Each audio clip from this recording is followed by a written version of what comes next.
ராஜன் வணக்கம். தென்காசியில் இந்த முன்னோர்களுக்கு தர்ப்பணம் கொடுக்கும் இந்த நிகழ்வானது எவ்வாறு நடைபெற்றுக் கொண்டிருக்கிறது? எவ்வளவு பக்தர்கள் நீங்க இருக்கக்கூடிய அந்த கோயிலுக்கு வருகை புரிந்திருக்கிறார்கள்? விவரங்களை சொல்லுங்க.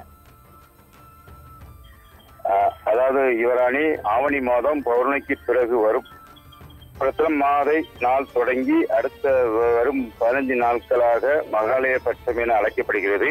இந்த மகாலய பட்ச காலத்தின் நிறைவாக வருவதே மகாலய அமாவாசையாகும். சூரியன் கன்னி ராசிக்கு செல்லும் புரட்டாசி மாதம் யமதர்மராஜன் நமது முன்னோர்களை பூமிக்கு அனுப்புவதாக ஐதீகம். அந்த நேரத்தில் அவர்களை நாம் வணங்கினால் மனமகிழோடு ஆசீர்வாதம் செய்வர் என கூறப்படுகிறது.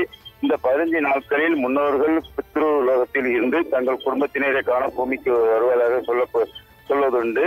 இந்த நிலையில்தான் எனவேதான் இந்த ஒவ்வொரு ஆண்டும் முன்னோர்கள் இருந்த திதி நாளை கணக்கில் கொண்டு திதி கொடுத்து வருகிறோம். இந்த 15 நாட்களுக்கு முன்னோர்களுக்கு மிகவும் பிடித்தமான விஷயங்களை செய்ய வேண்டும். அதாவது மாதந்தோறும் அமாவாசை வந்தாலும் அதில் முக்கியமானது ஆடி அமாவாசை, தை அமாவாசை, மகாலய அமாவாசை தான். இந்த மகாலய பட்சமான 15 நாட்களில் நாம் முன்னோர்கள் திதி வந்தால் அன்றைய தினம் காட்சிக்கு உணவு வைப்பது நல்லது என்று சொல்லப்படுகிறது. யமனும் சனியும் சகோதரர்கள் ஆவார்கள் என சொல்லப்படுகிறது. அதனால் காட்சிக்கு உணவு வைத்தால் இருவரும் ஒரே சமயத்தில் திருப்தி அடைவார்கள் என சொல்லப்படுகிறது. அமாவாசை தினத்தன்று காட்சிகளை வழிபட்டால் சனி பகவானை திருப்திப்படுவதாகவும் கருதப்படுகிறது. எனவேதான் ஒவ்வொரு ஆண்டும் முன்னோர்களுக்கு இறந்த நிதி நாளை கணக்கில் கொண்டு திதி கொடுத்து வருகிறோம். இந்த 15 நாட்களுக்கு முன்னோர்களுக்கு மிகவும் பிடித்தமான விஷயங்களை செய்ய வேண்டும். மாதந்தோறும் அமாவாசை, அதில் முக்கியமான அமாவாசைகள் இந்த மகாலய அமாவாசை கருதப்படுகிறது. இந்த நிலையில்தான் இன்று மகாலய அமாவாசையை முன்னிட்டு நீர்நிலைகளுக்கு சென்று அந்த நீர்நிலைகள் புனித நீராடி அந்த அருவிக்கரைகளில் இருந்து இந்த மாதிரியான அவர்களுக்கு பிடித்த உணவை வைத்து இந்த மாதிரி வழிபாடு செய்வது என்பது வழக்கம். மேலும் இந்த பசுமாடுகளுக்கு அகத்திக்கிரையும் கொடுத்து வழிபடுவது வழக்கம். அதே போலதான் இன்று அதிகாலை குற்றாலம் அருவிக்கரைக்கு ஏராளமான பொதுமக்கள் அந்த அருவியில் புனித நீராடி இந்த அருகில் உள்ள அந்த பகுதிக்கு சென்று அவர் முன்னோர்களுக்கு தர்ப்பணம் கொடுத்து வருகின்றனர்.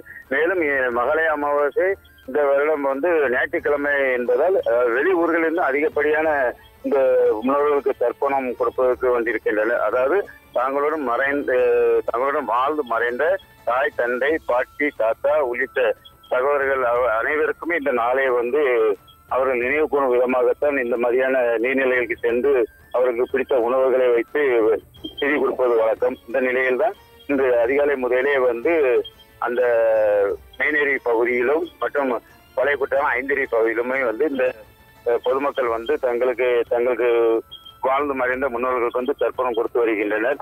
மேலும் இந்த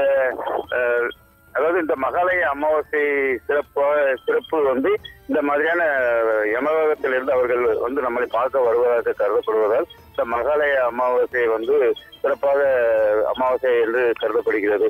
அதாவது மாதந்தோறும் அமாவாசை வந்தாலும் இந்த மாதிரியான அமாவாசை மகாலய அமாவாசை என்பது அதுவும் புரட்டாசி மாசத்தில் வருவது மிகவும் சிறப்பாக கருதப்படுகிறது. இந்த நிலையில் தான் அதிகாலை முதலே இந்த பொதுமக்கள் வெளியூர்களிலிருந்து அதிகப்படியான பொதுமக்கள் இந்த அருவிக்கரைக்கு தற்போது இந்த தர்ப்பணம் என்பது கொடுத்து வருகின்றனர். சிவராணி, விவரங்களுக்கு நன்றி ராஜன்.